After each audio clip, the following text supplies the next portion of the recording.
Baik, salam Hyper Grace dari Tuhan kita Yesus Kristus. Salam Hyper Grace. Pada hari ini saya membawakan tema kita di sore hari ini tentang hidup dalam kasih dan persaudaraan.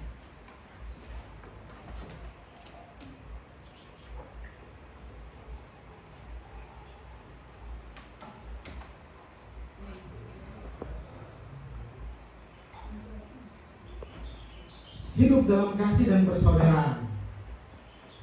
Di masa-masa sekarang, kasih itu mulai pudar, bahkan dalam kekristenan sekalipun. Di organisasi yang lain, ini disclaimer ya, saya tidak bicara tentang suatu organisasi atau saya menjatuhkan atau menyinggung organisasi atau denominasi yang lain, tapi saya berbicara fakta dan banyak terjadi meskipun dalam rumah ibadah kasih dan persaudaraan itu pudar. Kalau mau bilang hilang sih enggak, ada cuma tertutup, dia harus dikorek sedikit supaya keluar itu kasih. Kalau mau bilang mesti kasih sesuatu yang bikin mengharukan supaya kasih itu keluar. Karena saya yakin dan percaya semua orang hidup dalam Kristus itu ada kasih. Kita buka, nah ini ada beberapa ayat yang tentang hidup dalam kasih dan persaudaraan atau tentang bersosialisasi sebagaimana Kristus ajarkan atau Alkitab ajarkan. Kita buka di Amsal 13 ayat 20. Ini saya mintakan kaum Hawa dulu yang bacakan supaya nggak kita sombong.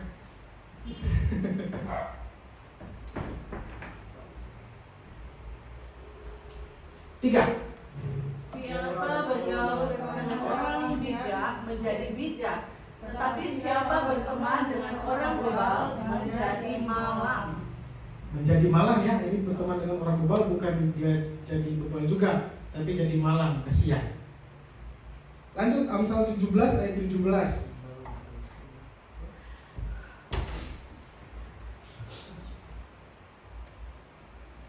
Kaum Adam, kaum pria.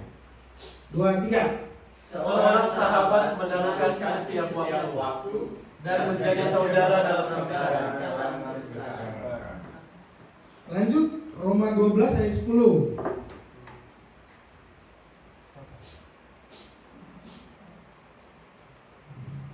Yang anak muda ada banyak.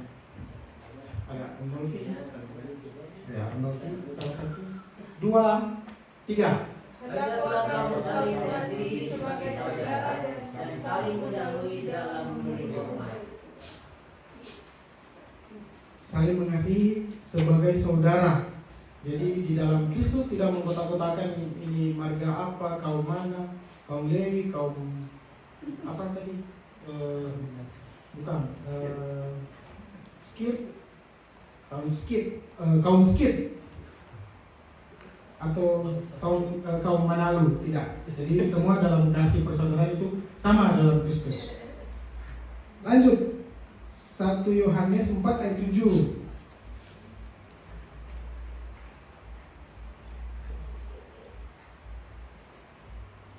Kita baca bersama-sama.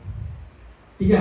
Saudara-saudara yang dikasihi, marilah kita saling mengasihi, sebab kasih berasal dari Allah, dan setiap orang yang mengasihi lahir dari Theos dan mengenal Theos.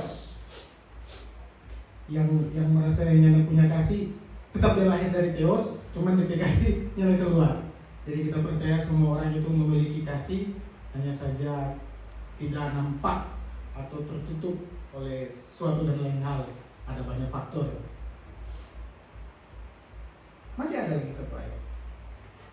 1 Petrus 2 ayat 17.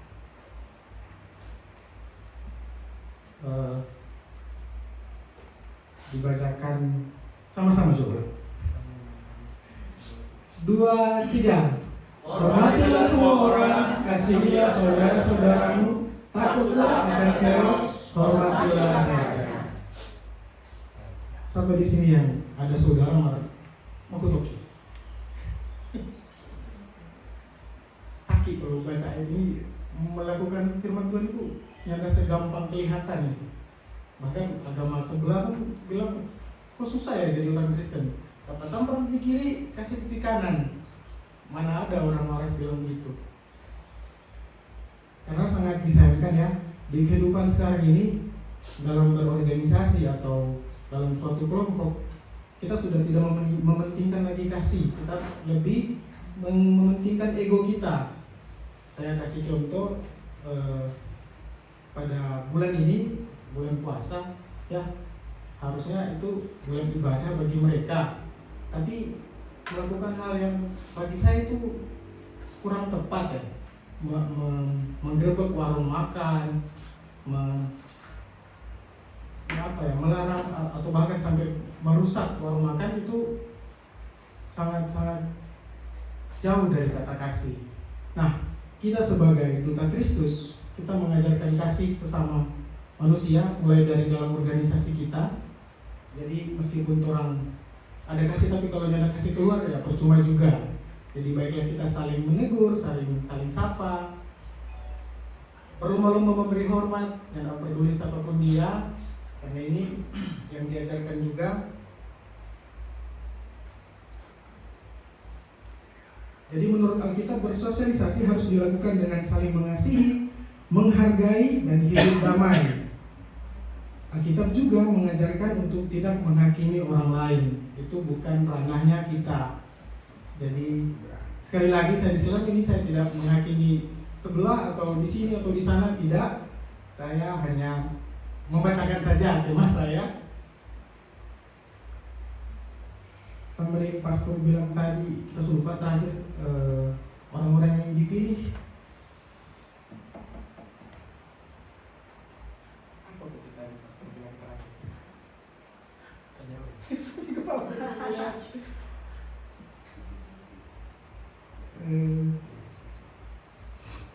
Sudah, lewat dulu.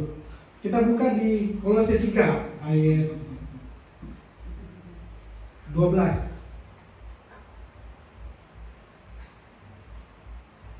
Nah, hidup dalam berkasih ini tidak juga ini ya, karena di seberang itu karena mementingkan ego mereka, bahkan mengatasnamakan agama, ini sangat jauh.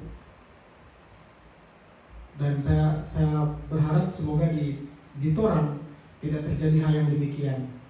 Meskipun ya mengatasnamakan agama tentang perpuluhan, tentang apa kewajiban yang ada di gereja, itu bagi saya jauh dari kasih.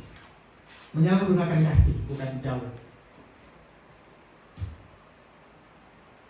Kita baca dari ayat 13. Oh, 12. Sorry. Kita baca bersama-sama ayat 12 dan seterusnya. Nanti saya bilang stop. 2, 3. Karena itu sebagai orang yang dikuduskan dan dikasihinya, kenakanlah belas kasihan, kemurahan, kerendahan hati, kelemah lembutan, dan kesabaran. Sabarlah kamu seorang terhadap yang lain, dan ampunilah seorang akan yang lain apabila yang seorang menaruh dendam terhadap yang lain, sama seperti Tuhan telah mengampuni kamu. Kamu perbuat juga demikian. Dan di atas semuanya itu, kenakanlah kasih sebagai penyikat, mempersatukan dan menyempurnakan. Hendaklah damai sejahtera Kristus memerintah dalam hatimu, karena itulah kamu telah dipanggil, dan bersyukurlah. Lanjut. Hendaklah perkataan Kristus,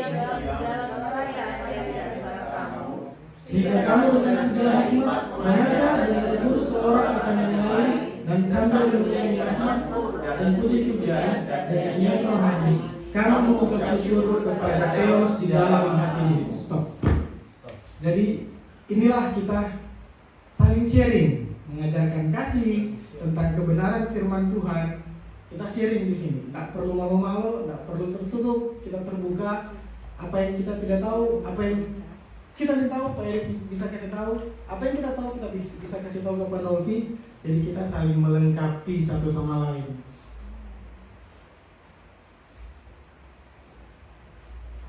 Di penghujung topik saya nanti dilanjutkan oleh pastor.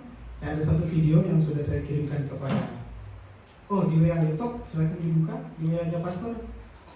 Jadi ini gambaran, padahal sudah diingatkan oleh HKG pertama Indonesia atau presiden pertama, kalau berorganisasi itu tidak harus demikian.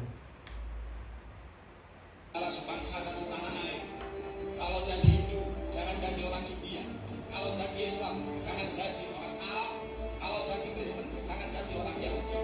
Tetaplah jadi orang Nusantara dengan budaya Nusantara yang kaya raya ini. Ingat wahai saudara-saudara, musuh yang terberat itu adalah rakyat sendiri, rakyat yang mabuk akan budaya luar, yang kecanduan agama, yang rela membunuh bangsa sendiri menyerahkan budaya asing.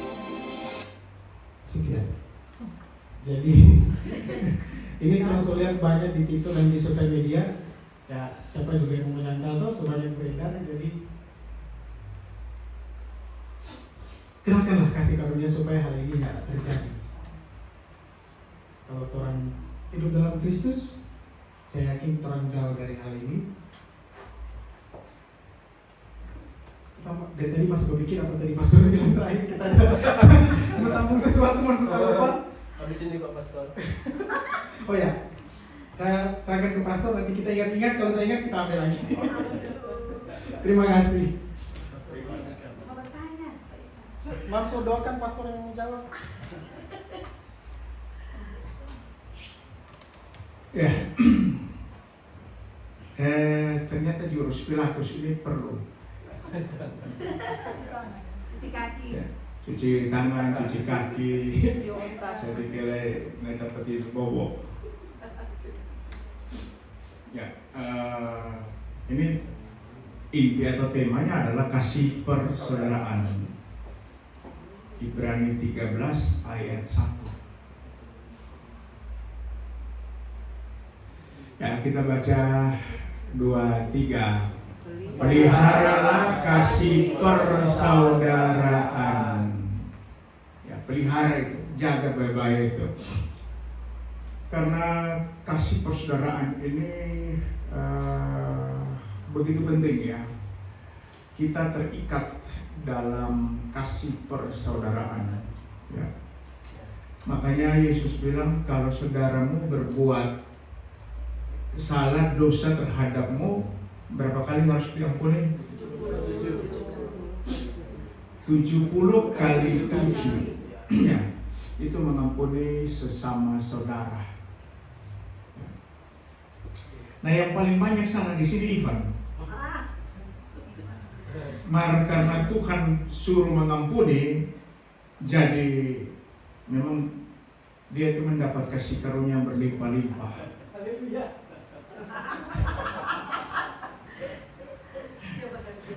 Iya. Ini sedikit flashback kemarin. Ya. Kita ada dengar Ivan mau bikin dingin rumah, mungkin mau siram air es dari atas, ya. Mau masuk rumah baru, ya luar biasa ya anak-anak kita diberkati. Bagian kasih tahu hari ini orang mau pergi Pak Ivan ke tempat tinggal yang baru. Kita ada tunggu, matahari masuk, suka keluar, masuk ulang. Dia nak kasih tahu. Ya. Kita suka kasih tahu Pak Pastor Mansai, kasih tahu Pak Ibu Riri. Orang mau ini minggu ini nggak mau ibadah di sini. Orang mau ibadah Pak Ivan pe gereja baru. Ya. Dia nyapa bilang. Lalu kita minta mau hubungi anak ini bagaimana. Dia ada nomor WA, kita kirim WA jadwal pelayanan, dia leko kehingan. Ya. Kasih tahu Pak Ferin juga sama. Memang betul suami istri. Ya, setali 3 uang. Habis baru mungkin karena Pak Gemso hubungi Pak Diakon Saliki Bafeto, baru dihubungi Pak kita. Pastor besok mau di rumah. Dia bilang ada grapple, nanti tiba saat baru tiba akal. Kita ingat Pak Eri punya nasihat supranatural itu. Kalau ku undang besok mau acara ini hari undang, dorang yang mau undang, cuma apa boleh buat. Ini Pak Eri ada bilang. Jadi kita kasih tahu Pak Gem, bilang Pak Ivan. Itu sebenarnya ada rencana undang, cuma aku boleh buat.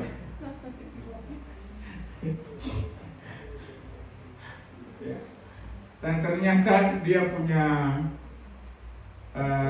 rumah itu belum kelar. Dan dia bilang kursinya tidak ada, supaya kita yakin dia foto itu ruangan. Tidak ada apa-apa di dalam, cuma ada sapu. Jadi ya akhirnya datanglah di sini ya. Feren karena memang berhalangan ya, kerja, jadi Ivan yang take over. Nah ini bagus ini hari ini dari anak manis-manis ya.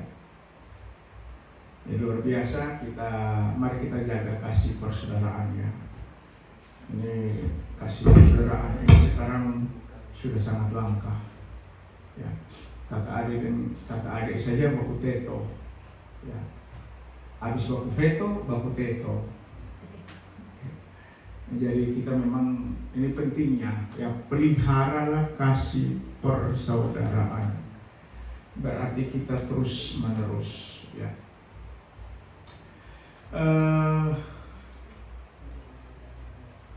Anak sepupu saya kan baru meninggal, baru dikuburkan ya. Dia kena diabetes ya. Jadi hari Sabtu kemarin dia diamputasi kaki kanannya ya. Hari Senin kita telepon, hari Selasa dia mati meninggal ya. Dengan kondisi kakinya memang sudah ulat ya. Jadi potong sampai batas lutut ya. Dan itu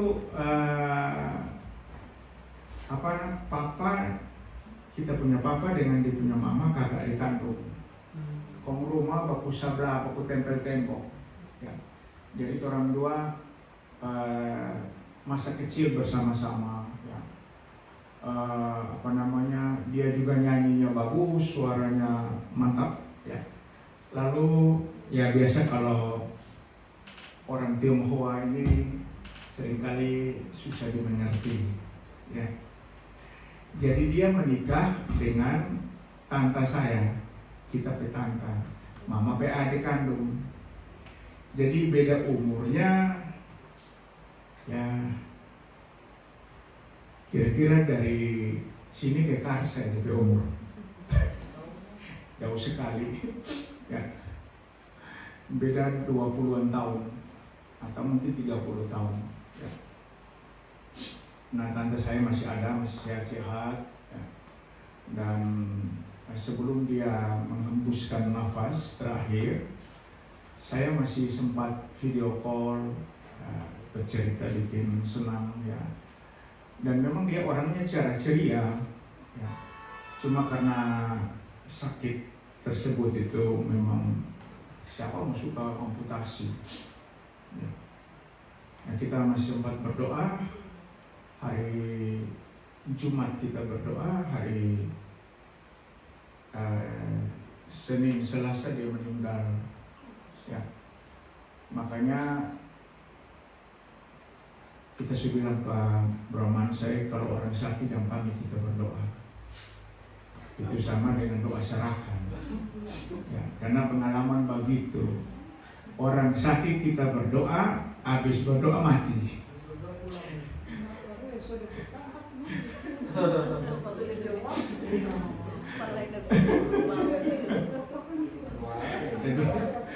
Jadi ya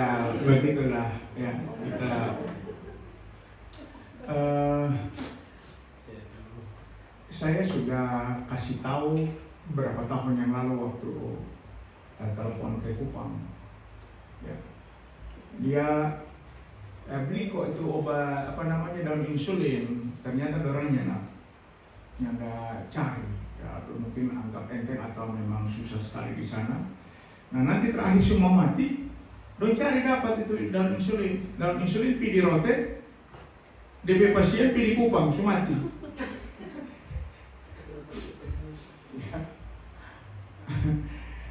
Ya, dan itulah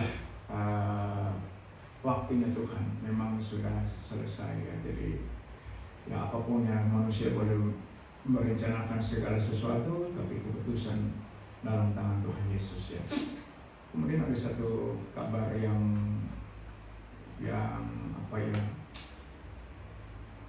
kabar gembira lah. Saya punya adik yang bungsu ini kan memang suka bikin saya kepala. Ya, adik perempuan satu-satunya. Ya. Jadi sudah 10 tahun lebih saya tidak respon, dan dia ya kami perang dingin seperti itulah. Ya. Dan karena ini anak saudara sakit, dia buku telepon dengan kita. Jadi segala sesuatu itu Tuhan Yesus sudah atur. Ya akhirnya dia baikkan lagi. Ya indah pada waktunya. Ya segala sesuatu indah pada waktunya. Dan karena saya kasih tahu ke dia, ini Karen ini pergi di sana ternyata cuma pergi belajar baca cerita. Sama dengan di mama adek ini yang bungsu kan dia. Oh cerewetnya memang nggak tahu kalau disebut cerita titik dan koma yang tahu di mana. Ya. Pokoknya disuruh bagi lurus-lurus saja. Ya. Nah, inilah Tuhan pulihkan ya, kami bisa lagi bercerita normal ya. Anak itu atau adik itu dia beda dengan saya 10 tahun. Ya. Dia memang suka ketawa, ya. Cerita 2 kata, ketawanya 5 kali. Ya. Itu memang hati gembira betul, dan badannya ontet. Ya. Jadi persis sama dengan Karen. Ya. Dia punya gaya, jalan, posturnya, Karen ikut persis. Ya. Nah, itulah yang kabar baiknya. Ya, hari ini Ivan bawa peliharalah kasih persaudaraan. Tidak ada yang kebetulan. Ya. Jadi ini koreksi untuk saya pribadi. Untuk jaga kasih persaudaraan itu sangat sulit. Sangat sulit. Ya. Kasih persaudaraan itu harus di backup oleh kasih agape. Ya. Khotbah gampang. Ya. Dengar sedap. Mari bikin itu susah. Karena orang yang paling menyakiti kita adalah saudara dekat kita. Ya. Kalau yang belum alami Ivan, nanti Ivan alami. Oh sudah. Oke, ada mau bertanya silakan ya. Selama Ivan belum melarikan diri, jadi disilakan. Kalau tidak ada